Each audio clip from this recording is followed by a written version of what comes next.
CK Govindan Nair ആണ് കോൺഗ്രസിൻ്റെ president ഇവിടുത്തെ. അയാൾ പറഞ്ഞ് മുസ്ലിം ലീഗിനെ ഞങ്ങളൊരു കൊടില് കൊണ്ട് പോലും തൊട്ടില്ല. പിന്നെ ഈ മൊയ്ത് മൗലവിയാ പറഞ്ഞത്. അയാൾ പറഞ്ഞ് ഞാൻ എൻ്റെ മയ്യത്തിൻ്റെ മുകളിൽ കൂടിയല്ലാതെ ലീഗുമായിട്ട് സെക്കൻഡാക്കാൻ കോൺഗ്രസ്സിന് അനുവദിക്കില്ല എന്ന്. CH പറഞ്ഞ് തലയിൽ ഗാന്ധി തൊപ്പി അല്ലാതെ മറ്റൊന്നുമില്ലാത്ത മൗലവിന്ന്. തലയിൽ ബുദ്ധിയെല്ലാം ഉണ്ട്. ജവഹർലാൽ നെഹ്റു തിരുവനന്തപുരത്ത് വന്നിട്ട് ഈ ജനപ്രളയം കണ്ടിട്ട് EMS ചോദിച്ചു, ഇത്രയധികം ജനങ്ങളെ എത്ര ചുരുങ്ങിയ സമയം കൊണ്ട് ശത്രുക്കളാക്കാൻ പറ്റുക നിങ്ങൾക്ക് എങ്ങനെ കഴിക്കണം ചോദിച്ചു. വിഭജന സമരം നടത്തിയ ശക്തികളെ എല്ലാം കൂടി മന്ത്രിസഭയിൽ വേണമല്ലോ, സ്വാഭാവികമാണ്. അപ്പോൾ കോൺഗ്രസ് പറഞ്ഞു ലീഗിന് എടുക്കാൻ നിവൃത്തിയില്ല. ഒരു ദുർഗാപൂർ പ്രമേയം, CH പറഞ്ഞ ദുർഗാപൂരിൻ്റെ ദുർഗന്ധം ഓമിക്കുന്ന പ്രമേയം. ഞങ്ങൾ ഉറങ്ങുകയായിരുന്നു. കട്ടിക്കൂരിരുട്ടിൻ്റെ തിരശീലയിൽ ജീനിയും കടിഞ്ഞാണുമില്ലാതെ കടന്നുപോയ കാലമാം ജവനാശ്വത്തിൻ്റെ കാൽപ്പെരുമാറ്റത്തിന് കാതോർക്കാതെ മൂഢസങ്കല്പങ്ങളിൽ മൂടിപ്പുതച്ചുറങ്ങുകയായിരുന്നു ഞങ്ങൾ. ഈ ഒരു വരി എഴുതാൻ എത്ര ദിവസം സമയമെടുത്തു? എന്തായാലും മുസ്ലിം ലീഗ് പിന്നെ പൂർവാധികം ശക്തമായി തന്നെ രാജ്വല്യമാനമായ നക്ഷത്രമായി ഇന്ത്യൻ രാഷ്ട്രീയ അന്തരീക്ഷത്തിൽ അത് തിളങ്ങി നിൽക്കട്ടെ. അത് കാണാൻ നമുക്ക് ഭാഗ്യമുണ്ടാകട്ടെ.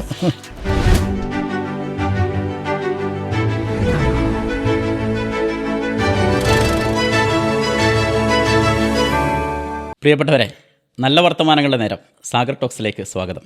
ന്യൂനപക്ഷ രാഷ്ട്രീയ ചരിത്രം പഠിക്കുന്ന വിദ്യാർത്ഥികളുടെ പാഠപുസ്തകം രാഷ്ട്രീയ സാഹിത്യരചനയ്ക്ക് പുതിയ ഭാവുകത്വം നൽകിയ പ്രിയപ്പെട്ട എഴുത്തുകാരൻ MC വടകരയാണ് ഇന്ന് നമ്മോടൊപ്പം ഉള്ളത്. സാർ, നമ്മൾ തുടങ്ങുകയാണ്. ഒരുപാട് കാലങ്ങൾക്ക് മുമ്പ് ഞാനിങ്ങോട്ട് വന്നത് പുറത്തിട്ടാണ് വീണ്ടും കയറി വന്നത്. ഒരു 22 വർഷങ്ങൾക്ക് മുമ്പ്. അതായത് ബാലൻസ് ഷീറ്റ്. അതെ അതെ, അതും ഒരു ചരിത്ര രചനയുടെ ഭാഗമായിരുന്നു. സത്യത്തിൽ ഞാൻ പഠിക്കുന്നൊരു കാലത്തായിരുന്നു. അതായത് മുസ്ലിം ലീഗിനെക്കുറിച്ച് കൂടുതൽ അറിയാൻ, അല്ലെങ്കിൽ മുസ്ലിം ലീഗിൻ്റെ ചരിത്രം പഠിക്കാൻ ആഗ്രഹിക്കുന്ന ഒരുപാട് ആളുകൾക്ക് ഒരു റെഫറൻസായിട്ട് ഒരുപാട് ഗ്രന്ഥങ്ങൾ സമ്മാനിച്ച എഴുത്തുകാരനാണ് MC. അന്ന് നമ്മൾ ആ ഒരു ചരിത്ര രചനയുടെ ഭാഗമായിട്ടാണ് ഇരുന്നത്.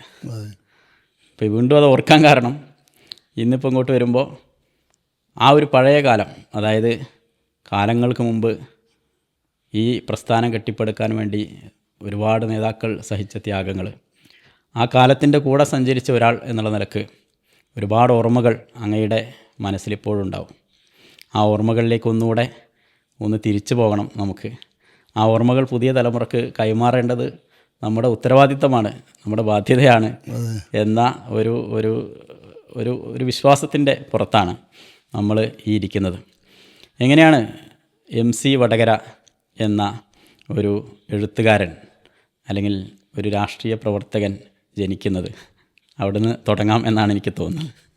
എഴുത്തുകാരൻ, രാഷ്ട്രീയ പ്രവർത്തകൻ എന്നൊക്കെയുള്ള ബഹുമതി സന്ദർഭവശാൽ വീണ്ടും കിട്ടിയതാണെന്നല്ലാതെ യഥാർത്ഥത്തിൽ അതെനിക്ക് അർഹിക്കാത്ത പദവിയാണെന്നാണ് എനിക്ക് തോന്നിയത്.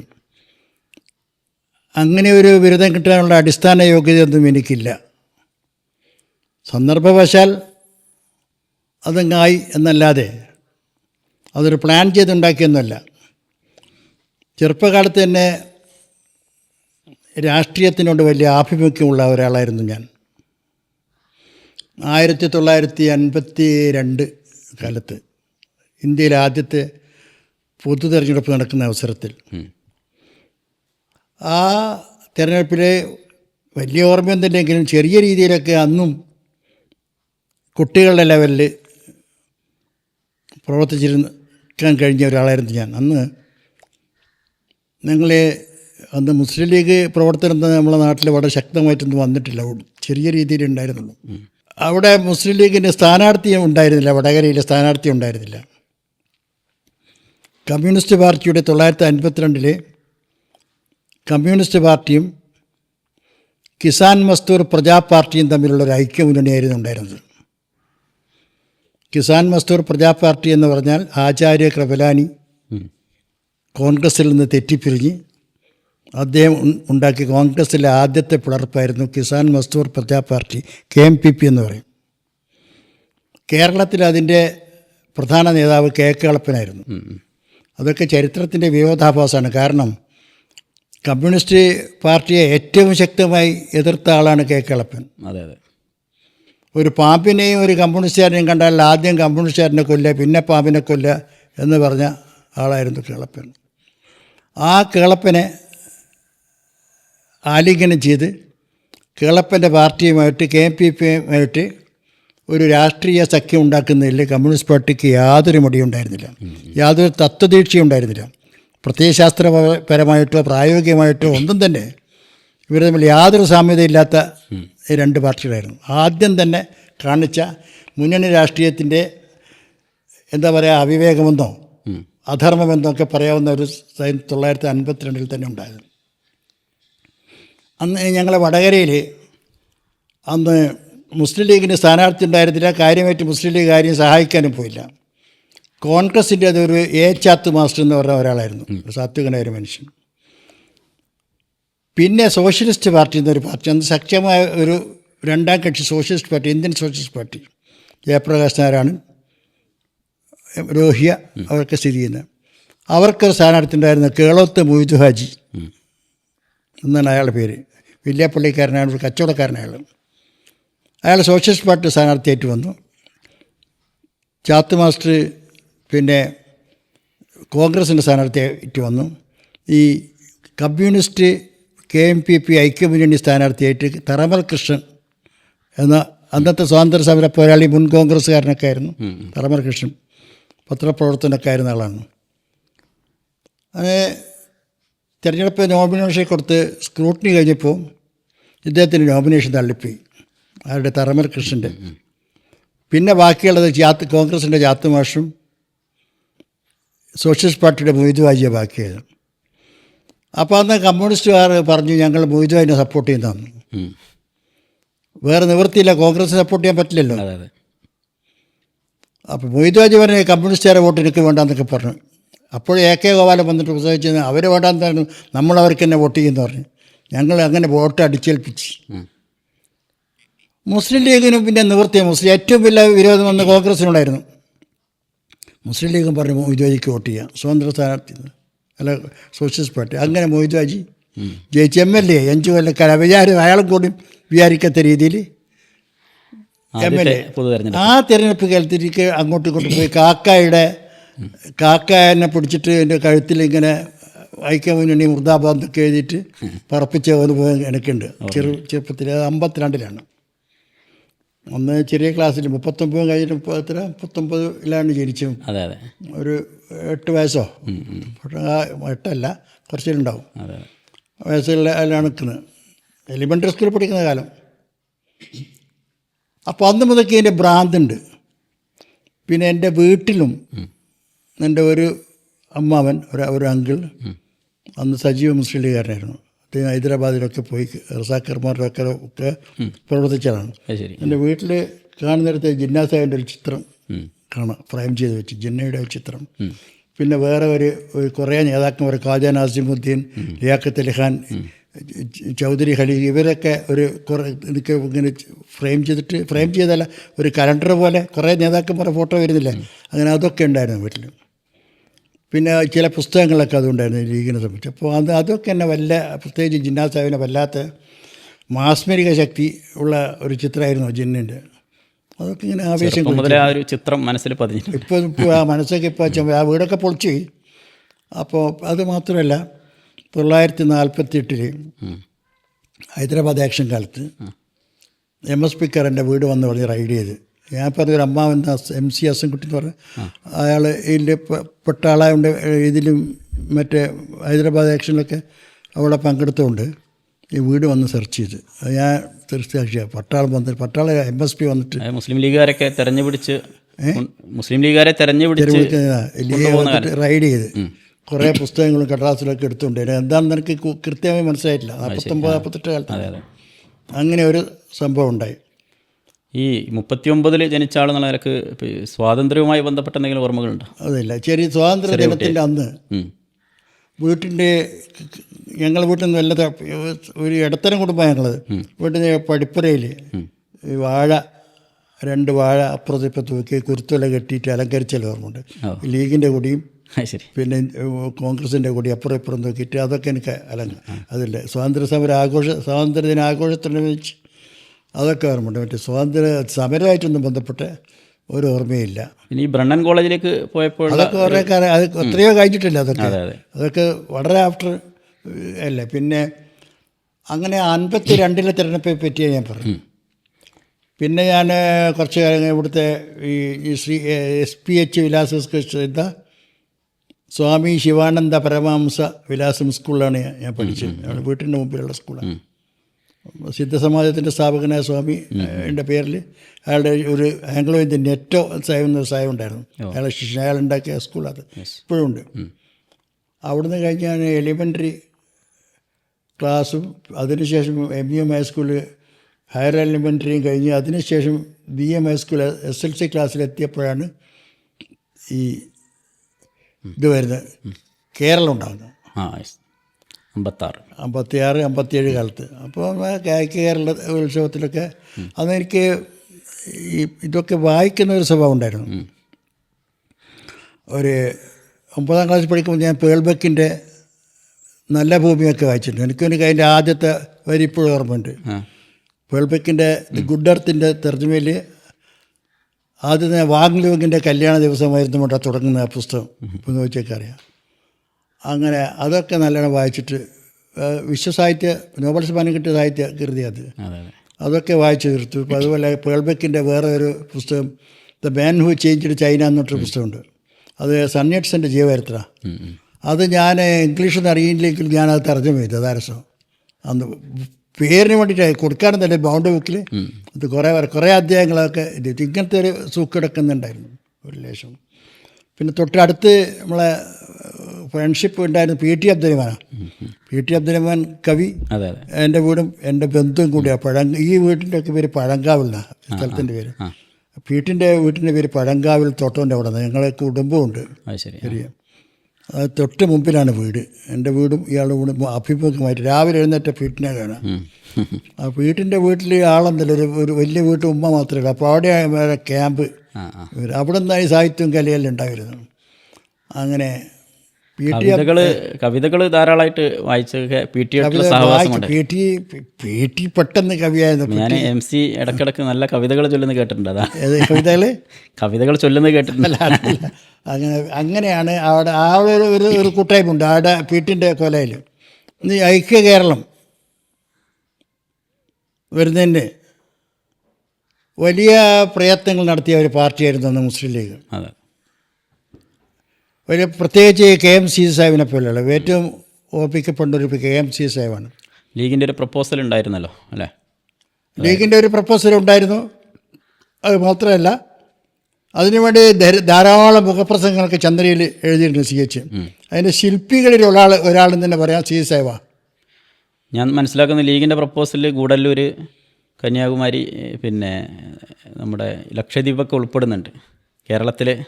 അതെ, ഈ 4 താലൂക്കുകൾ വിട്ടുപോയില്ലേ? അതെ. തെക്കൻ തിരുവിതാംകൂർ. ആ വിട്ടുപോക്കിനൊക്കെ ലീഗ് എതിരായിരുന്നു.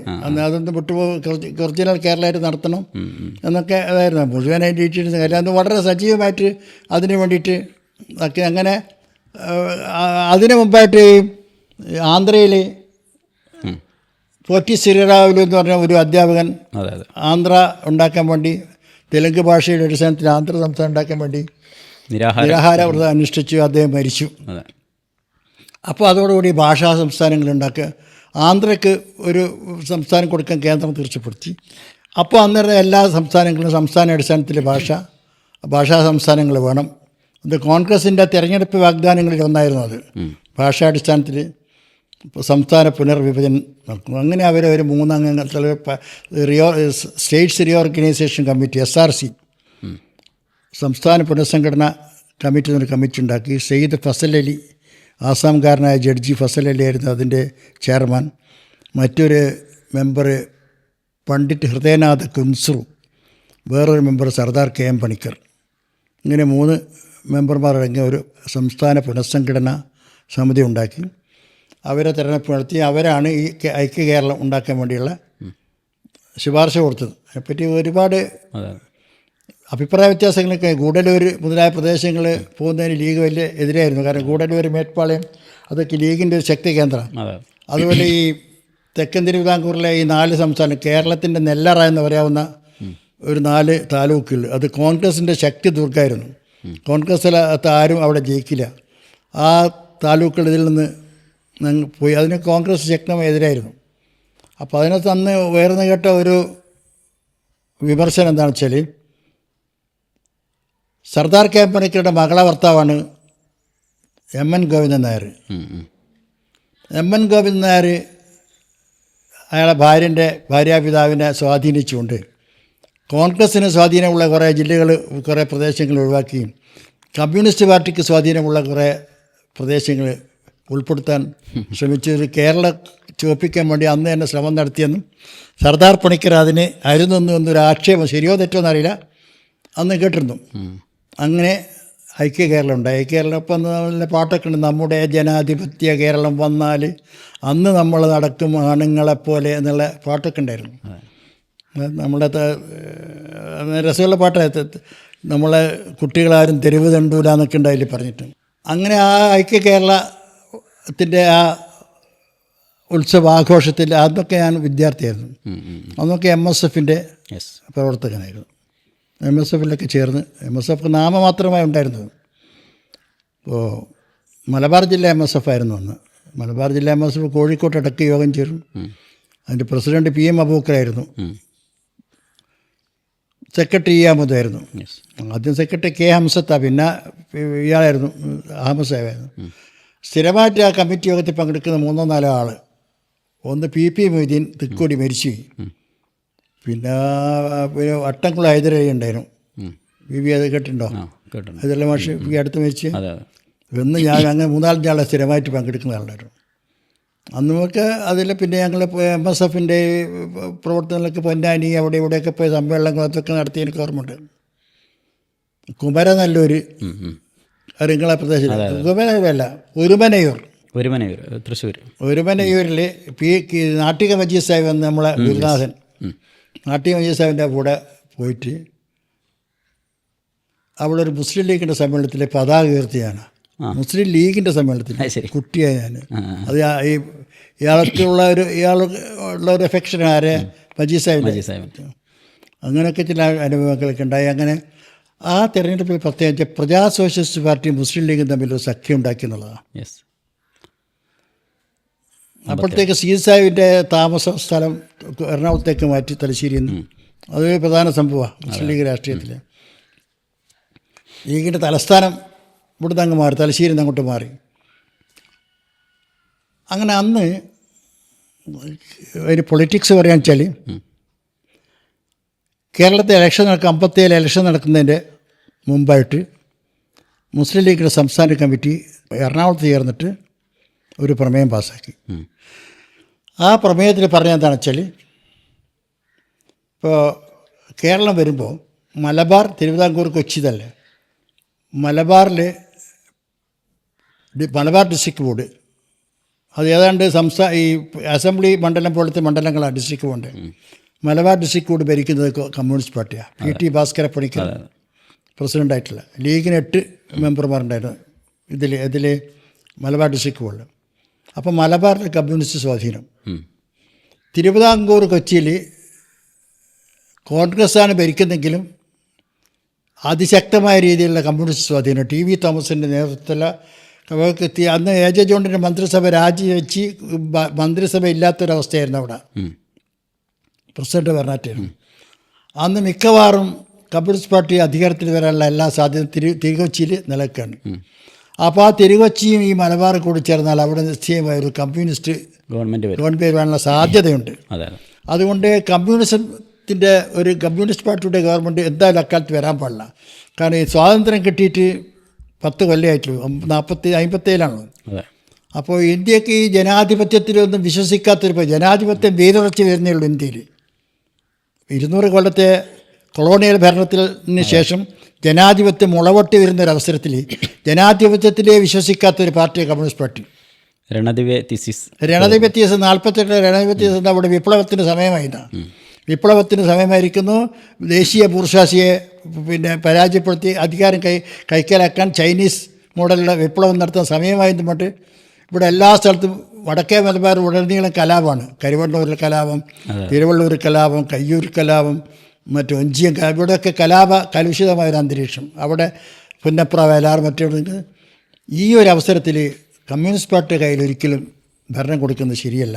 അതുകൊണ്ട് ജനാധിപത്യ കക്ഷികൾ യോജിക്കണം, മതേതര ജനാധിപത്യ കക്ഷികൾ യോജിച്ചുകൊണ്ടൊരു മുന്നണി ഉണ്ടാക്കണം എന്ന് ലീഗ് ആവശ്യപ്പെട്ടു. വളരെ പ്രസിദ്ധമായ പ്രമേയം. ആ പ്രമേയം ഇന്ത്യൻ നാഷണൽ കോൺഗ്രസിൻ്റെ കേന്ദ്ര നേതൃത്വത്തിന് അത് മനസ്സിലായി. എസ് കെ പാട്ടീലിനെ പോലത്തെ ആൾക്കാരൊക്കെ ഇവിടെ, UN ദേബാറിനെ പോലത്തെ ആൾക്കാർക്ക് ഇവിടെ വന്ന്, ദേബാറ എന്ന കോൺഗ്രസ് പ്രസിഡന്റ് സിദി സാഹിബിനെ നേരിട്ട് വന്നു. സിദി സാഹിബ് നേരിട്ട് സംസാരിച്ച് അവർക്ക് കാര്യങ്ങൾക്ക് മനസ്സിലായി. പക്ഷേ കേരളത്തിലെ കോൺഗ്രസ്സുകാർക്ക് ഇത് സ്വീകാര്യമായില്ല ഈ പ്രമേയം. ഒരു വളരെ രൂക്ഷമായ ലീഗ് വിരോധം. ഒന്നാമത്തെ ലീഗിന് രാഷ്ട്രീയമൊന്നും അറിയില്ല, അവരെ പ്രമേയമൊന്നും അങ്ങനെ കാര്യപ്പെടേണ്ട, ഓല് പറയുന്ന പോലത്തെ ഉത്കണ്ഠപ്പെടേണ്ട ആവശ്യമൊന്നും ഇവിടെ ഇല്ല എന്ന് പറഞ്ഞ് CK ഗോവിന്ദൻ നായർ ആണ് കോൺഗ്രസിൻ്റെ പ്രസിഡന്റ് ഇവിടുത്തെ. അയാൾ പറഞ്ഞ് മുസ്ലിം ലീഗിനെ ഞങ്ങൾ ഒരു കുടില് കൊണ്ട് പോലും തൊടില്ല എന്ന്. പിന്നെ ഈ മൊയ്ത് മൗലവിയാണ് പറഞ്ഞത്. അയാൾ പറഞ്ഞ് ഞാൻ എൻ്റെ മയ്യത്തിൻ്റെ മുകളിൽ കൂടിയല്ലാതെ ലീഗുമായിട്ട് സെക്കൻഡാക്കാൻ കോൺഗ്രസ്സിന് അനുവദിക്കില്ല എന്ന്. CH പറഞ്ഞ് തലയിൽ ഗാന്ധി തൊപ്പി അല്ലാതെ മറ്റൊന്നുമില്ലാത്ത മൗലവിന്ന്, തലയിൽ ബുദ്ധിയെല്ലാം ഉണ്ട് എന്നൊക്കെ പറഞ്ഞ ഒരു കാലഘട്ടം. അങ്ങനെ ആ അവസരത്തിലാണ് മുസ്ലിം ലീഗ് ഒരു രാഷ്ട്രീയത്തിൽ അടുപ്പിക്കാൻ പറ്റാത്ത ഒരു പാർട്ടിയാണെന്ന് വിചാരിക്കുന്ന അവസരത്തിലാണ് പ്രജാ സോഷ്യലിസ്റ്റ് പാർട്ടി പറഞ്ഞ് ഈ പ്രമേയത്തെ ഞങ്ങൾ സ്വാഗതം ചെയ്യുന്നു, മുസ്ലിം ലീഗുമായിട്ട് സഖ്യം ഉണ്ടാക്കാൻ ഞങ്ങൾ തയ്യാറാണ് എന്ന് അവർ അഖിലേന്ത്യാ നേതാക്കന്മാരും പറഞ്ഞ് ഇവിടുത്തെ ഡോക്ടർ KB മേനോനെ പോലെ, പട്ടംതാളപിള്ളയെ പോലെ, അരങ്ങിൽ ശ്രീധരനെ പോലെയുള്ള ഇവിടുത്തെ നേതാക്കന്മാരും പറഞ്ഞു. അങ്ങനെ PSP ലീഗ് സഖ്യമുണ്ടായി. ആ സഖ്യത്തിൽ മുസ്ലിം ലീഗിന് വേണ്ടി KMC സാഹിബും, കോൺഗ്രസിന് വേണ്ടി PSPക്ക് വേണ്ടി ഡോക്ടർ KB മേനോനും തിരുവനന്തപുരത്ത് വെച്ച് ഒപ്പുവെച്ചു. എറണാകുളത്തെ ശിവരാമ മേനോൻ റോഡിലുള്ള സാഹിബിൻ്റെ വീട്ടിൽ വെച്ചിട്ട് അതിൻ്റെ വെച്ച് PSP ലീഗ് സഖ്യം വന്നു. അപ്പം പിന്നെ അത് ലീഗുകാർക്ക് ഒരു സംഗതിയില്ല, ആരെങ്കിലും ഒന്ന് കിട്ടിയാൽ കൊണ്ട് ആഘോഷിക്കുന്നത്. ഇത് വലിയ സംഭവമല്ല. ഇത് ഇന്ത്യൻ രാഷ്ട്രീയത്തിൽ അകറ്റി നിർത്തപ്പെട്ട ഒരു പാർട്ടി രാഷ്ട്രീയത്തിൻ്റെ ശ്രീകോവിലേക്ക് ആനയിച്ചു കൊണ്ടുപോവാണ്. ഇന്ത്യയിലെ കോൺഗ്രസ് കഴിഞ്ഞ ഏറ്റവും വലിയ നേതാക്കന്മാർ ആചാര്യ നരേന്ദ്രദേവുണ്ട്, അച്യുത് പട്വർദ്ധനുണ്ട്, യൂസുഫ് മെഹ്റലിയുണ്ട്, ഇവിടെ അശോക മേത്തയുണ്ട്, പിന്നെ നരേന്ദ്ര ദേവുണ്ട്, KB മേനോ, ഇങ്ങനെ എല്ലാ നേതാക്കന്മാരും. അപ്പോൾ അത് വലിയൊരു രാഷ്ട്രീയ സംഭവം. ലീഗിൻ്റെ ചരിത്രത്തെ ഏറ്റവും വലിയ രാഷ്ട്രീയ അംഗീകാരമായിരുന്നു. ഒരു പൊളിറ്റിക്കൽ പാർട്ടി എന്നുള്ള മുന്നണി രാഷ്ട്രീയ ചരിത്രത്തിലും അതൊരു തുടക്കം എന്ന് വേണമെങ്കിൽ പറയാം. അതെ ഒരു പൊളിറ്റിക്കൽ സിനറിയോയിൽ ലീഗ് വരികയാണ്. അതൊരു പൊളിറ്റിക്കൽ പാർട്ടി എന്നുള്ള നിലക്ക് സത്യത്തിൽ ഇതും കൂടെ പറയേണ്ടതുണ്ട്. അതായത് ലീഗിൻ്റെ വാക്ക് കേൾക്കാത്തത് കൊണ്ടാണ് ആദ്യത്തെ കമ്മ്യൂണിസ്റ്റ് മന്ത്രിസഭ അത് പറയാം. അതാണല്ലോ വരുന്നത്. അങ്ങനെ ഇലക്ഷൻ കഴിഞ്ഞ് PSP ലീഗ് സഖ്യം ഒരു ഭാഗത്ത്, കോൺഗ്രസ് ഒരു ഭാഗത്ത്, കമ്മ്യൂണിസ്റ്റ് മറ്റേ PSP സഖ്യം ഒരു ഭാഗത്ത്. ഇതാണ് സഖ്യം. അപ്പോൾ തിരഞ്ഞെടുപ്പ് കഴിഞ്ഞ് റിസൾട്ട് വന്നപ്പോൾ കോൺഗ്രസ്സിന് വലിയ അക്കിടി പറ്റി. കോൺഗ്രസിൻ്റെ കുത്തക സീറ്റൊക്കെ മലബാറിലെ കോൺഗ്രസ്സിന് 4 സീറ്റ് കിട്ടിയുള്ളൂ, മുസ്ലിം ലീഗിന് 5 സീറ്റ് കിട്ടി മലബാർ. പിന്നെ പാർലമെൻറ്റ് ഇലക്ഷനും അതോടുകൂടി തന്നെ നടന്നത്. പാർലമെൻറ്റ് ഇലക്ഷനിൽ മുസ്ലിം ലീഗിന് 1 സീറ്റ് കിട്ടി, ഒറ്റ സീറ്റ് മാത്രം, 1 സീറ്റ് ഫോക്കസായി. കോൺഗ്രസ്സിന് ഒരു ഹരിജൻ റിസർവേഷൻ സീറ്റേ കിട്ടിയുള്ളൂ പാലക്കാട്ട്. ഈ വെള്ളയച്ചരൻ നിങ്ങളെ ഭാഗത്ത് ഈച്ചൻ ജയിച്ച അത് ഒന്നേ കിട്ടിയുള്ളൂ. അപ്പോൾ അന്ന് തന്നെ കോൺഗ്രസ്സിനേക്കാൾ പ്രാമുഖ്യം മുസ്ലിം ലീഗിന് മലബാർ രാഷ്ട്രീയത്തിൽ ഉണ്ടെന്നുള്ള തെളിയിക്കുകയായിരുന്നു അത്. പിന്നെ മുസ്ലിം ലീഗിൻ്റെ സഹായത്തോട് PSPക്കാർ കുറേ അവിടെ ഇവിടെയൊക്കെ ജയിച്ചു. വടകരയിൽ M കൃഷ്ണ ജയിച്ച്. പിന്നെ ഇപ്പോൾ 8 അംഗങ്ങളെ അന്ന് ജയിപ്പിക്കാൻ മുസ്ലിം ലീഗിന് കഴിഞ്ഞു. EMS ഒരംഗത്തിൻ്റെ ഭൂരിപക്ഷത്തോടുകൂടി ഗവൺമെൻറ് ഉണ്ടാക്കി. ആകെ ടോട്ടൽ ഭൂരിപക്ഷം അയാൾക്ക് 5 സ്വതന്ത്രന്മാരുടെ പിന്തുണയോടുകൂടിയാണ് ഭൂരിപക്ഷം കിട്ടുന്നത്. ഈ 5 സ്വതന്ത്രന്മാരിൽ ഒന്ന് VR കൃഷ്ണയ്യരാണ്, യെസ്. ഒന്ന് ഡോക്ടർ AR മേനോനാണ്, പിന്നെ ഒന്ന് ജോസഫ് മുണ്ടശ്ശേരിയാണ്, പിന്നെ ഒരു കോരു മാഷുണ്ട്, ഗുരുവായൂർ കോരു മാഷാണ്, വേറൊരാൾക്ക് 5 ആൾ. ഈ 5-ൽ 2 പേർക്ക് മുസ്ലിം ലീഗിൻ്റെ പിന്തുണ ഉണ്ടായിരുന്നു. യെസ്. VR കൃഷ്ണയ്യർക്ക് തലശ്ശേരി ലീഗിൻ്റെ പിന്തുണ ഉണ്ടായിരുന്നു, AR മേനോന് നിങ്ങളെ പാലക്കാട്ട് പിന്തുണ ഉണ്ടായിരുന്നു. അപ്പോൾ 2 മുസ്ലിം ലീഗിൻ്റെ പിന്തുണയോടുകൂടിയുള്ള സ്വതന്ത്രന്മാരടക്കം 5 സ്വതന്ത്രന്മാരുണ്ടായിരുന്നു. ആ 5 സ്വതന്ത്രന്മാരുടെ പിന്തുണയോടുകൂടിയാണ് ഇയാൾക്ക് ഒരാളെ ഭൂരിപക്ഷം. CH പറഞ്ഞ ഹോം ബോൾ ഗെയിം ബോൾ ഭൂരിപക്ഷം എന്നാണ്. ഹോം ബോൾ ഗെയിം ബോളിൽ 14 ഇപ്പുറത്തും 15 അപ്പുറത്തും അങ്ങനെ CH പറഞ്ഞു. അപ്പോൾ അതിൽ CH മുഹമ്മദ് രംഗപ്രവേശനം, മുസ്ലിം പാർലമെൻറ്റ് രാഷ്ട്രീയ രംഗത്തുള്ള CHൻ്റെ രംഗപ്രവേശനം അതോടുകൂടിയാണ്. അതിന് പാർട്ടി ലീഡർ CH ആയിരുന്നു. അന്ന് CSI ഉണ്ടായിരുന്നില്ല. CSI പാർലമെൻറ്റിലേക്ക് മത്സരിച്ച് തോറ്റുപോയി. കോഴിക്കോട് പാർലമെൻറ്റ് സീറ്റിലേക്ക് മത്സരിച്ച് തോറ്റുപോയി കുട്ടിക്കൃഷ്ണൻ നായരോട്. അങ്ങനെ 50 ഇലക്ഷൻ കുറച്ച് കഴിഞ്ഞപ്പോൾ തന്നെ ഇതിൻ്റെ സ്വാദ്, കമ്മ്യൂണിസ്റ്റ് ഭരണത്തിൻ്റെ സ്വാദ് എല്ലാവർക്കും മനസ്സിലായി. ഒരുപാട് കത്തിക്കുത്തുകളും രേഖകളും. അപ്പോൾ ഏറ്റവും അധികം വധിക്കപ്പെട്ടതൊക്കെ കോൺഗ്രസ്സുകാരാണ്. അങ്കമാലിയിൽ 5 കോൺഗ്രസ്സുകാർ കൊല്ലപ്പെട്ട്, വരന്തരപ്പള്ളിയിൽ 7 കോൺഗ്രസ്സുകാർ കൊല്ലപ്പെട്ടു. ഇങ്ങനെ ദിവസം CH പറഞ്ഞ പോലെ ഓരോ തെക്കൻ കാറ്റിലേക്ക് ചെവിയോർത്ത് പിടിച്ചാൽ ഓരോ ദിവസവും വെടിമരുന്നിൻ്റെ ടേ എന്നുള്ള ശബ്ദം കേൾക്കാൻ പോലത്തെ ഒരവസ്ഥ വന്നു.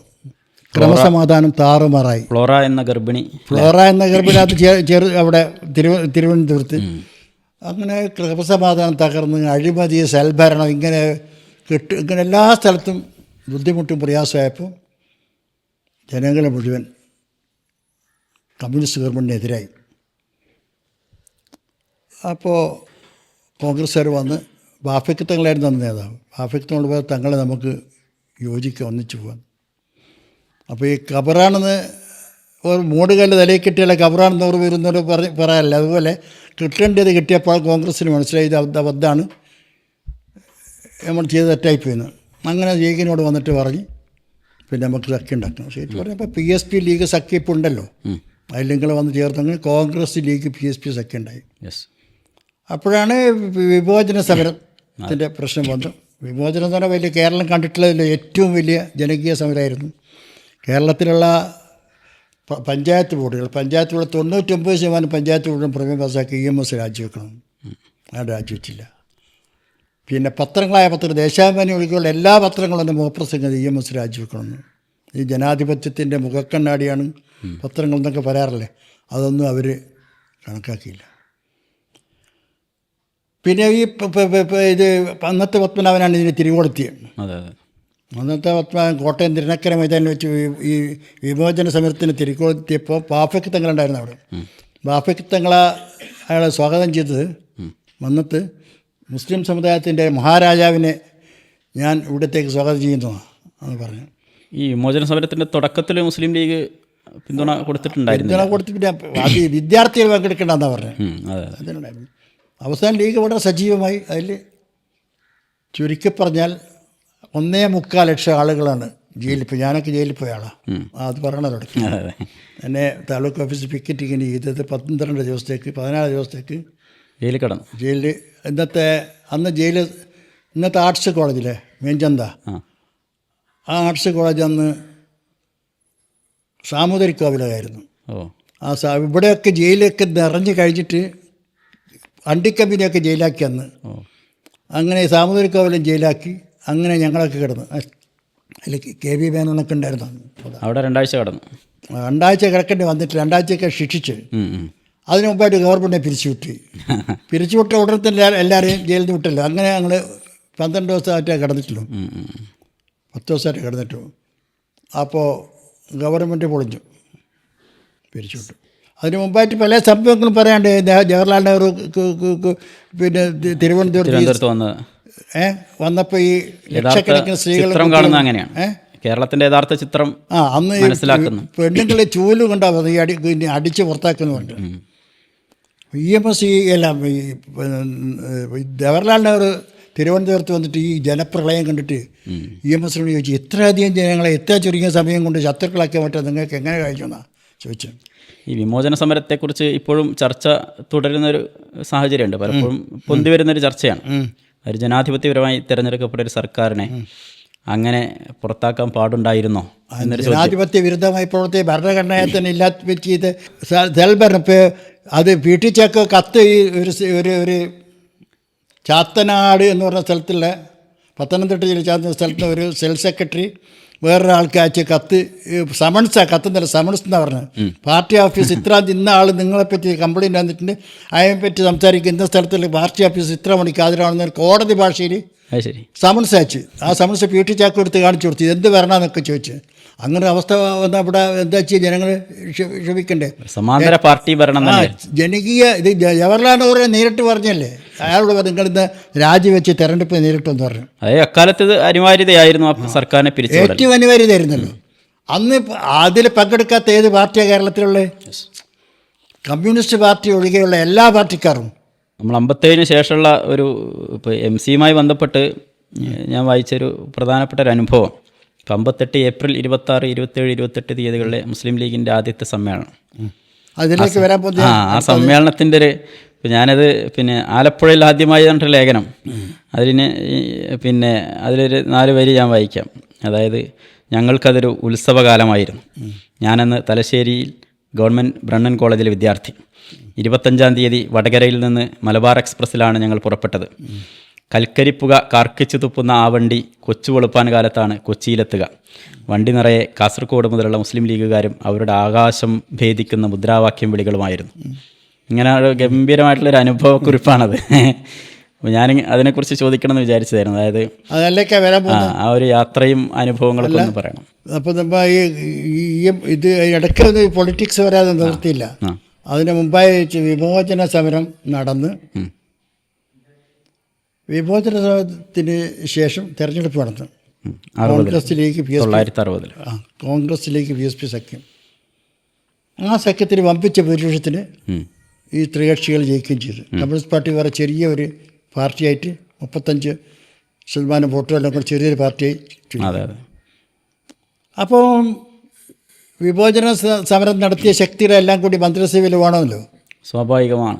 അപ്പോൾ കോൺഗ്രസ് പറഞ്ഞു ലീഗിനെ എടുക്കാൻ നിവൃത്തിയില്ല. ഒരു ദുർഗാപൂർ പ്രമേയം, CH പറഞ്ഞ ദുർഗാപൂരിൻ്റെ ദുർഗന്ധം വമിക്കുന്ന പ്രമേയം, ആ പ്രമേയം വന്നപ്പോൾ ഞാൻ ലീഗിനെ എടുക്കാൻ പറ്റില്ല എന്ന് പറഞ്ഞു. ഒരുപാട് വാദകോലാഹലങ്ങളൊക്കെ ഉണ്ടായി.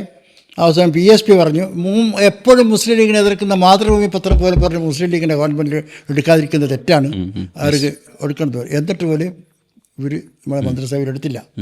അപ്പോൾ PSP പറഞ്ഞു എടുക്കണം. PSP ശക്തമായ രീതിയിൽ ലീഗിന് അനുകൂലമായി നിന്നു. എന്ന് മാത്രമല്ല PSPയുടെ നാഷണൽ കൗൺസിലിൽ CH മുതൽ അടിച്ചു ഇവിടെ ഡൽഹിയിലേക്ക്. ഒരു പാർട്ടീൻ്റെ നാഷണൽ കൗൺസിലിലേക്ക് വേറൊരു പാർട്ടിക്കാരൻ ക്ഷണിക്കാന്ന് പറഞ്ഞാൽ CH അവിടെ പോയി ഡൽഹിയിൽ പോയി അതിൽ പ്രസംഗിച്ചു. നാഷണൽ കൗൺസിലിൽ വലിയ വലിയ മഹാരഥന്മാരുള്ള പാർട്ടിയാണ് അന്നത്തെ PSP എന്ന് പറയുന്നത്. CH കേരള രാഷ്ട്രീയത്തിൻ്റെ സ്ഥിതി കാര്യങ്ങളൊക്കെ പറഞ്ഞിട്ട് അവരെ ബോധ്യപ്പെടുത്തി. അവർ 100% ലീഗിനെ അനുകൂലിച്ചു. അവസാനം മധ്യസ്ഥ ശ്രമങ്ങൾ നടത്തി ലീഗിന് സ്പീക്കർ സ്ഥാനം തരാമെന്ന് പറഞ്ഞു. ഞങ്ങൾക്കതുകൊണ്ട് നിങ്ങൾ ലീഗിന് മന്ത്രിസ്ഥാനം തന്നാൽ വടക്കേ ഇന്ത്യയിലെ കോൺഗ്രസ്സിന് വലിയ ബുദ്ധിമുട്ടുണ്ടാകും, അതുകൊണ്ട് നിങ്ങൾ ക്ഷമിക്കണം എന്നൊക്കെ പറഞ്ഞ് CH സാഹിബ് സ്പീക്കറായി. പട്ടം താഴെയുള്ള മുഖ്യമന്ത്രി. ഏതാണ്ട് ആ ഒരു സന്ദർഭം ആക്കുന്ന അവസരത്തിലാണ് കേരള സംസ്ഥാന മുസ്ലിം ലീഗിൻ്റെ ഒന്നാമത്തെ സമ്മേളനം 58 ഒന്നാമത്തെ സമ്മേളനം ആലപ്പുഴയിൽ നടക്കുന്നു. അനുഭവം ഞാൻ വിദ്യാർത്ഥിയായിരുന്നു. അപ്പോൾ സാധാരണ ഈ കോഴിക്കോടിനപ്പുറം പോയിട്ടില്ല. കോഴിക്കോടിനപ്പുറം സ്കൂളിൽ പഠിക്കുന്ന കാലത്ത് ചെറുതുരുത്തിയിൽ പോയി വള്ളത്തോളിനെ കണ്ടൊരു അനുഭവമുണ്ട്. സ്കൂളിൽ വള്ളത്തോൾ മഹാകവി തലയിൽ കൈയെല്ലാം വെച്ചൊരു ഫോട്ടോ ഒക്കെ ഉണ്ട്. ചിത്രയോഗ മഹാകാവ്യ ഒരു കോപ്പിയൊക്കെ എനിക്ക് തന്നു. ആ ഒരു അനുഭവം അല്ലാണ്ട് കോഴിക്കോടിനപ്പുറം പോയിട്ടില്ല. അപ്പോൾ അന്നാണ് ആലപ്പുഴ ഞങ്ങൾ വളരുന്ന ഞാൻ മാത്രം വേറെ 2-3 ആളുടെ കൂടെ ലീഗുകാർ അന്ന് കൊച്ചിയിലെത്തിയാൽ ട്രെയിനിൽ ഹുമയൂൺ കബീറിനെ കണ്ട അതുണ്ട്. അതെന്ന് വെച്ചാൽ അത് ആലുവ. അതിപ്പോൾ ആ ട്രെയിനിൽ അന്നത്തെ കേന്ദ്രമന്ത്രി ഹുമയൂൺ കബീർ ഉണ്ടായിരുന്നു എന്ന് ഞങ്ങൾ അറിഞ്ഞു. അപ്പോൾ ഞങ്ങൾ മന്ത്രിയെ കാണുമ്പോൾ അയാളെ സെലൂണിൻ്റെ അടുത്ത് പോയി ഏതൊരു ദിവസം. അപ്പോൾ ഞങ്ങളങ്ങ് ചോദിച്ചു, നിങ്ങൾ ആരും സ്റ്റുഡൻസ് ചോദിച്ചു, ഞങ്ങൾക്ക് ഇംഗ്ലീഷൊന്നും അറിയില്ല അത്രയും. അതെന്താ പറയുക എവിടെയാണ് പോകുന്നത്? അപ്പോൾ ഞങ്ങൾ ആലപ്പുഴയിൽ പിന്നെ ലീഗിൻ്റെ സമ്മേളനം MSF-ൻ്റെ പറഞ്ഞു. ആരെല്ലാം പങ്കെടുക്കുന്നത് അയാളെ ചോദിച്ചു. ഈ MSF എന്ന് പറയുന്നത് എന്താ നിനക്ക് മനസ്സിലാവണം അതിന്. അപ്പോൾ ഞങ്ങൾ ഇസ്മായിൽ സാഹിബ് പറഞ്ഞു. മിസ്റ്റർ ഇസ്മായിൽ അവൻ അത് ചോദിച്ച് അറിയാമോ? അറിയാമെന്നൊക്കെ കേട്ടിട്ടുണ്ടെന്നൊക്കെ പറഞ്ഞു. അപ്പോൾ അധികം ഇത് പറയാൻ കഴിയുന്നില്ല ഭാഷ. അങ്ങനെ അടുത്ത കമ്പാർട്ട്മെൻറ്റ് അഹമ്മദ് സാഹിബ് ഉണ്ടായിരുന്നു. ഈ അഹമ്മദ് സാഹിബിനെ കൂട്ടിക്കൊണ്ടാകുന്നുണ്ട്. ഈ അഹമ്മദ് സാഹിബ് മുട്ടിച്ചു കൊടുത്ത് അഹമ്മദ് സാഹിബ് ഹലോ മിസ്റ്റർ കബീർ സാഹിബ് എന്നെല്ലാം പറയാം. അങ്ങനെ മുപ്പറ സ്റ്റൈലല്ലേ. അപ്പോൾ പിന്നെ അയാളോട് ചോദിച്ചു have you read by book men and river എന്ന് പുസ്തകം വായിച്ചിരുന്നു അയാളെ. ഒരാവേശമായിട്ടുണ്ടാവും. അന്നേരം അഹമ്മദ് സാഹിബ് പറഞ്ഞ് അത് എനിക്ക് മലയാളത്തേക്ക് തെരഞ്ഞു ചെയ്യാൻ പോന്നിട്ടുണ്ട്. She's going to translate Malayalam. അപ്പോൾ അതിനകത്ത് ഉപ്പൊക്കെ നല്ല അപ്പം നല്ല പിടുത്തായി. ഞങ്ങളോട് വരയ്ക്കുകയാണ് പേഴ്സണലി തിങ്കിങ് ഇതായിരിക്കും. Muslim community as not separate organisation ഒക്കെ ഞങ്ങളോട് പറഞ്ഞിട്ടുണ്ട് ഇയാൾ. ലീഗ് മുസ്ലിം ലീഗ് പ്രത്യേക സംഘടന ഉണ്ടാവില്ല. അഹമ്മദ് സാഹിബിൻ്റെ മുമ്പിൽ ഇപ്പോൾ ആദ്യം അയാൾ പറഞ്ഞില്ല. വെറും മറ്റ് കാര്യങ്ങളും സാഹിത്യവും കാര്യങ്ങളൊക്കെ പറഞ്ഞു. ഇപ്പോൾ ജവഹർലാൽ നെഹ്റു വന്ന് അവിടെ വരുന്നുണ്ടായിരുന്നു. ഇവിടെ ഈ ആലുവയിൽ. അപ്പോൾ പണ്ഡിറ്റ്ജി സിയർ എന്നൊക്കെ അന്ന് പറഞ്ഞു. അങ്ങനെ അവരനുഭവം അതുണ്ടായിരുന്നു. അങ്ങനെ ഞങ്ങൾ അവിടെ എത്തിയപ്പോൾ ചങ്ങാടത്തിലാണ്. അത് റെയിലില്ല. എറണാകുളത്ത് നിന്ന് ആലപ്പുഴയിലേക്ക് പോകണമെങ്കിൽ ചങ്ങാടത്തിൽ പോകാൻ പറ്റും. റെയിലില്ല, റോഡും ഇല്ല. അപ്പോൾ വലിയൊരു ചങ്ങാടം. ആ ചങ്ങാടത്തിലാണ് ഈ ബസ്സൊക്കെ കയറുക. അപ്പോൾ ഞങ്ങളെ വാഹനങ്ങളും അതിൽ കയറി. ഇസ്മായിൽ സാഹിബ് ആ ചങ്ങാടത്തിലുണ്ടായിരുന്നു. ഇസ്മായിൽ സാഹിബിൻ്റെ കാറ് ആ ചങ്ങാടത്തിലുണ്ടായിരുന്നു. അങ്ങനെ ഒന്നായിട്ടാണ് ആലപ്പുഴയിലേക്ക് ഞങ്ങൾ എത്തിയത്. അപ്പോൾ അവിടെ എത്തിയപ്പോൾ 2-3 ദിവസം ലജനത്ത് നഗറിലാണ് മഹാസമ്മേളനം. അതിനാണ് ഉബൈദ് സാഹിബിൻ്റെ ഉബൈദ് സാഹിബ് ഒരു ദിവസം മുപ്പര പൊങ്കട്ട ജയഘോഷമത് ഇസ്ലാം സിന്ദാബാദ് അതല്ല അന്ന് ചേർത്ത് സീതി സാഹിബിനെ പറ്റിയുള്ള വാഴുക കേരള വ്യാഘ്രം എന്നുള്ള ഒരു കവിതയാണ് മുപ്പര് ഉദ്ധരിച്ച്. MSF-ൻ്റെ സമ്മേളനത്തിൽ അദ്ദേഹം പ്രസംഗിച്ചു. MSF-ൻ്റെ ഒരു സെഷൻ MSF-ൻ്റെതായിരുന്നു. അന്ന് ഹമീദ് അലി ഷംനാട് സാഹിബ് അന്ന് ലോ കോളേജിൽ പഠിക്കുന്നതായിരുന്നു. ആ വിദ്യാർത്ഥി എന്നുള്ളതൊക്കെ മുപ്പര് അവിടെ വന്ന് പ്രസംഗിച്ചു. എനിക്ക് ഓർമ്മയുണ്ട്. അന്നാണ് കേരള സ്റ്റേറ്റ് MSF ഉണ്ടാക്കുന്നത്. അന്ന് KM കുഞ്ഞുമായൻ ഫസ്റ്റ് സ്റ്റേറ്റ് പ്രസിഡൻറ്റും EMS സാഹിബ് ജനറൽ സെക്രട്ടറി. ആ വർക്കിംഗ് കമ്മിറ്റിയിൽ കുറച്ചാളുകളിൽ ഒന്നോ ഞാനായിരുന്നു.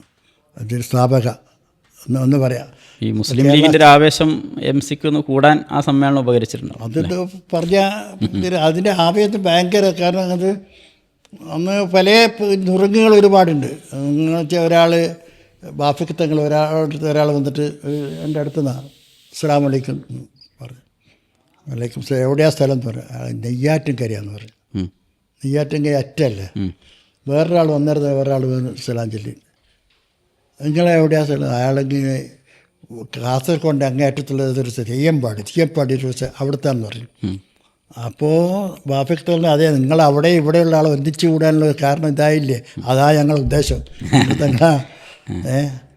അതുമാത്രം ബാഫിക്ക് തങ്ങളുടെ പ്രസംഗമൊക്കെ വലിയ രാഷ്ട്രീയ പൊളിറ്റിക്കലായിട്ട്. ഇപ്പോൾ തങ്ങൾ പറഞ്ഞ് ഒരു പ്രസംഗത്തിൽ പിന്നെ ഇവിടെ ഞാൻ വടക്കേ ഇന്ത്യയിലൊക്കെ സാധാരണ പോകുന്ന ആളാണ്. വടക്കേ ഇന്ത്യയിലെ പലതരത്തിൽ ഹിന്ദുക്കളും മുസ്ലിമുകളും തമ്മിൽ യോജിപ്പില്ല. അവർ തമ്മിൽ പരസ്പര കലഹമാണ്. റെയിൽവേ സ്റ്റേഷനിൽ പോലും ഹിന്ദുക്കൾക്ക് കുടിക്കാൻ വെള്ളം വേറെ, മുസ്ലിങ്ങൾക്ക് കുടിക്കാൻ വെള്ളം വേറെ, ഹിന്ദു പാനി മുസ്ലിം പാനി. അപ്പോൾ അവിടെയൊന്നും ഇത്ര വലിയ പിന്നെ വൈരുദ്ധ്യം മുസ്ലിമുകളും ഹിന്ദുക്കളും നടക്കുമ്പോൾ നമ്മുടെ കേരളത്തിൽ അത്രയൊന്നും വൈരുദ്ധ്യം ഇല്ല. പക്ഷേ കേരളത്തിൽ ഉണ്ടാകുന്നില്ല മുമ്പായിട്ട് ഈ സഖ്യമൊക്കെ അവിടെയല്ലേ വരേണ്ടതെന്ന് തങ്ങൾ വെച്ച്. രാഷ്ട്രീയം എന്താ വെച്ചാൽ PSP ലീഗ് സഖ്യം അഖിലേന്ത്യാ തലത്തിൽ വ്യാപിപ്പിക്കണമെന്നാണ് ചന്ദ്രയ്ക്ക് റിപ്പോർട്ട് ചെയ്ത്. സീതി സാഹിബിൻ്റെ പ്രസംഗം സാഹിബ് പ്രസംഗത്തിൻ്റെ മഹാരാജാവില്ല, അത് പിന്നെ അനാനുകരണീയമല്ല. അഹമ്മദ് സാഹിബ് തന്നെ പറയുന്നുണ്ട്, അതായത് നിങ്ങൾക്ക് ചരിത്രത്തിൽ അപമാനിക്കേണ്ടതായി ഒന്നുമില്ല എന്നുള്ള ആ പ്രശസ്തമായ പ്രസംഗം അവിടെ സീതി സാഹിബ് പ്രസംഗത്തിൻ്റെ ഭയങ്കര അഭിമാനിക്കാനുള്ളത് മാത്രമേ ഉള്ളൂ ചരിത്രത്തിൽ എന്നൊക്കെ പറയുന്ന ഒരു പ്രസംഗം ഉണ്ടല്ലോ. അന്ന് ഹാർട്ട് അറ്റാക്കൊക്കെ വന്നിട്ട് പ്രസംഗമൊക്കെ നിർത്തിയ കാലമായിരുന്നു. ഇരുന്നിട്ട് തന്നെ അന്ന് പ്രസംഗിച്ചത്. അതൊക്കെ അന്ന് ഇയാളുണ്ടായിരുന്നു സലാഹുദ്ദീൻ ഒവൈസി. സലാഹുദ്ദീൻ ഒവൈസി ഇങ്ങനെ ഒരു ആളെ വലിയ ഇതെല്ലായിട്ട് അതിൽ ആരും മുമ്പിലൊന്നും കാണിക്കാത്ത രീതിയിൽ എന്തൊരു സ്ഫോടക വസ്തു കൊണ്ടുപോലെ ഉണ്ടാകുന്നു. സലാഹുദ്ദീൻ ഒവൈസി എന്നാൽ ഇപ്പോഴത്തെ അസദുദ്ദീൻ ഉവൈസിൻ്റെ ബാപ്പയാന്ന് തോന്നുന്നുണ്ട്, ബാപ്പ എന്നാന്ന് തോന്നുന്നു, സലാഹുദ്ദീൻ മേലിച്ചിട്ടില്ല, എനിക്ക് നല്ല ഓർമ്മ ഉണ്ടായിരുന്നു. പിന്നെ നോർത്ത് ഇന്ത്യയിൽ നിന്ന് വന്ന 2-3 നല്ല പ്രാസംഗികന്മാർ, ഇതൊക്കെ നല്ല 3 ദിവസത്തെ വയറ് നിറഞ്ഞൊരു അനുഭവമായിരുന്നു ആ സംഘം. അപ്പോൾ അന്ന് ചെറിയ ചെറിയ യോഗങ്ങളൊക്കെ നമ്മൾ കണ്ടു. മഹാസമ്മേളനമല്ലേ, കൊടിയിൽ ലക്ഷക്കണക്കിന് ആളുകൾ ലജ്നത്തുൽ മുഹമ്മദിയ ഗ്രൗണ്ടിൽ. അപ്പോൾ ആലപ്പുഴയിൽ ഏറ്റവും അധികം മുസ്ലിമുകൾ തിരുവിതാംകൂറിലെ പട്ടണം ആലപ്പുഴ. അതൊക്കെ പിന്നെ ആടൊക്കെ ലേക്കത്തിക്ക് നശിച്ചു പോയില്ല. ഇപ്പം ആരാ 1-2 ആളെ ബാക്കിയുള്ളൂ. ഈ സീതി സാഹിബിനെ കുറിച്ച് പറയുമ്പോഴാണ്, സീതി സാഹിബിനെ കുറിച്ച് MC എഴുതിയ ഒരു വിവരണം, അപ്പോൾ ഞാൻ എൻ്റെ പുസ്തകത്തിൻ്റെ ആമുഖത്തിലത് ഉൾപ്പെടുത്തിയിരുന്നു. അതായത് കല്ലച്ചിൽ കൊത്തിവെച്ചതുപോലെ ഇന്നും ആ രൂപം എൻ്റെ കൺമുന്നിലുണ്ട്. കോളറും പോക്കറ്റുമുള്ള ബനിയൻ, വലത്തോട്ടുടുത്ത കതർമുണ്ട്, ചുമലിൽ തോർത്തുമുണ്ട്, കക്ഷത്തിലൊരു കുടയും. രാവിലത്തെ പതിവ് നടത്തം കഴിഞ്ഞ് അദ്ദേഹം ശിവരാമമേനോൻ റോഡിലൂടെ വീട്ടിലേക്ക് തിരിച്ചു വരികയായിരുന്നു. ആദ്യത്തെ കാഴ്ച അല്ലേ? ഇങ്ങനെ കൊച്ചിയിൽ കൊച്ചു വെളുപ്പാൻ കാലത്ത് വീണ്ടും അത് പുലർച്ചയ്ക്കുള്ള ട്രെയിൻ അവിടെ എത്തുക. അപ്പോൾ ശിവരാമൻ ഇപ്പോൾ 30 നടക്കാൻ പോയപ്പോൾ ഈ രൂപത്തിലാണ് കാണുന്നത്. ഒരു കുട, ആ ഒരു ചിത്രം മനസ്സിൽ ഇപ്പോഴും ഉണ്ട് അല്ലേ? അപ്പോൾ പോകുന്ന പോക്കിലെന്ന് വെച്ചാൽ ഈ പല ആൾക്ക് ഈ പോകുന്ന ജനങ്ങളെല്ലാം ഇയാൾ സലാം കേട്ടാൽ പോകുന്നത് ആൾക്കാർ അധികം ഹിന്ദുക്കൾ, അധികം വക്കീൽ ഗുമസ്തന്മാരും പല നാട്ടിൽ നിന്ന് വന്ന ആൾക്കാർ. പിന്നെ ഈ മീൻ കൊണ്ടുപോകുന്ന മുക്കത്തി സ്ത്രീകളുടെ മീൻ തല്ലി വെച്ചുകൊണ്ട് അവരൊക്കെ സീസറെ കണ്ട് ഉണങ്ങിയിട്ടാണ് പോകുന്നത്, മുക്കത്തി സ്ത്രീകൾ പോലും. അങ്ങനത്തെ ഒരു അത്ഭുതകരമായ കാഴ്ച ഇപ്പോൾ പറഞ്ഞാൽ വിശ്വസിക്കില്ല ആരും. സീസായ ഒരു മൂലക്കൂടെ ഇങ്ങനെ അതൊന്നും കാണാണ്ട് ഇതൊന്നും ശ്രദ്ധിക്കാണ്ട് ഇങ്ങനെ നടന്നു പോവാണ്. ഞങ്ങൾ പോയപ്പോൾ ഞങ്ങളവിടെയൊക്കെ ഒരു കാര്യം വരുന്നുണ്ട്. അപ്പോൾ എവിടുന്നാ അങ്ങനെ മലബാർ MSF എന്നൊക്കെ പറഞ്ഞു. അപ്പോൾ ഉപചാരത്തിന് മൂപ്പരെ കവച്ച് വെക്കാറില്ല, നമ്മളിരുന്നാലേ മൂപ്പരിരിക്കും. കുട്ടികളെ കസേര വിട്ടിട്ട് ഇരിക്കാൻ പറഞ്ഞിട്ട് നമ്മളിരിക്കുന്നില്ല, എനിക്ക് അയാൾ ഇരുന്നില്ല, നമ്മളിരുന്നാലേ അയാൾ ഇരിക്കും. അപ്പോൾ ചായ കൂടെ കൊണ്ടുവച്ചിട്ട് ഞങ്ങൾക്ക് ചായ എന്ന്, മൂപ്പർക്ക് ചായ അല്ല, ഒരു മരുന്നാ, ഓർലിക് പോലത്തെ തന്നു, അതും കൊണ്ടുവന്ന് പോയി കണ്ടാൽ ചായ എന്നേ തോന്നുള്ളൂ. അപ്പോൾ ഞാൻ ചായ അല്ല കുടിക്കുന്നത് എന്നുള്ള വ്യക്തിക്കാണ്ട് ഞാനും ചായ കുടിക്കുന്ന രീതിയിലുള്ള ഇമ്പ്രഷൻ ഉണ്ടാക്കത്തക്ക രീതിയിൽ അത് കുറിച്ച് ഞങ്ങൾ കുടിക്കുമ്പോഴേ അയാൾ കുറിച്ചുള്ളൂ. അതൊക്കെ ഒരു അനന്യം എന്താണെന്നാ പറയുന്നത്, അതുപോലത്തെ വേറെ ഉദാഹരിക്കാൻ പോയി ഈ പെരുമാറ്റത്തിനൊക്കെ. അതാണ് സീസായിൻ്റെ ഒരു പ്രത്യേകത. നമ്മൾ ഖായിദമില്ലത്തിനെ കുറിച്ച് പറയുമ്പോഴും ഖായിദമില്ലത്തിനെ നേരിട്ട് കണ്ട അല്ലെങ്കിൽ സീതി സാഹിബിനെ കണ്ട അപൂർവം ആളുകളെ ഇപ്പോൾ ജീവിച്ചിരിപ്പുള്ളൂ, അല്ലെങ്കിൽ കേട്ട ആളുകളും കണ്ട ആളുകളും. ഇപ്പോൾ ഞാൻ തന്നെ MC നേരത്തെ വിളിച്ചിട്ടുണ്ട്. അതായത് ഷാഫിയും ഞാനുമൊക്കെ ഖായിദമില്ലത്തിൻ്റെ AI വീഡിയോ ഉണ്ടാക്കുമ്പോൾ യഥാർത്ഥ ചിത്രം എങ്ങനെയാണെന്ന് അറിയാൻ വേണ്ടി ഖായിദമില്ലത്തിൻ്റെ ഒരു ചിത്രം എങ്ങനെയാണ് മനസ്സിലുള്ളത്? ഖായിദമില്ലത്തിൽ നമ്മുടെ ചിത്രത്തിലൊക്കെ കാണുന്ന മുപ്പര് എപ്പോഴും ഗൗരവസ്വരം, ഒരു ചിരിക്കും. സീസാവിൻ്റെ ചിരി,